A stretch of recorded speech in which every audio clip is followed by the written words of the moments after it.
नमस्कार, स्वागत आहे तुमचं रोहिणी एस टी किचनमध्ये. सोशल मीडियावरती दुधामध्ये हिरवी मिरची टाकून दही विरघळवण्याचे खूप सारे व्हिडिओज बघितले आणि एक दिवस असा आला की माझ्याकडचं दही किंवा विरजण संपलं होतं आणि म्हणून विरजणाऐवजी हिरवी मिरचीचा उपयोग मी केला. तर त्यासाठी दही बनवण्यासाठी लागणारं दूध उकळून घेतलं आणि थंड करण्यासाठी ठेवून दिलं.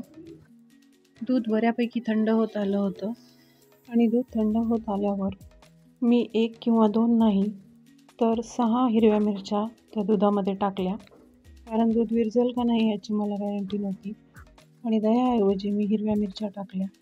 आदल्या दिवशी रात्री मी हे दूध विरघळायला ठेवून दिलं आणि मला वाटलं की रात्रीतून याचं दही तयार होईल. काहीतरी नवीन ट्राय करत होते म्हणून मी खूप उत्साही होते आणि दुसऱ्या दिवशी सकाळी मी जेव्हा दही झालं का नाही हे बघायला गेले, पण आंबटपणा तर दूरच, हे दही घट्टसुद्धा झालं नाही, म्हणजे दूध आहे तसंच राहिलेलं होतं आणि विरजणासाठीचं दही मला विकत आणावं लागलं. तुम्हाला मिरच्या टाकून दही बनवायचं असेल तर तुम्ही बनवू शकता, पण मला मात्र या मिरच्यांचा काहीच उपयोग झाला नाही. व्हिडिओ शेवटपर्यंत बघितल्याबद्दल धन्यवाद.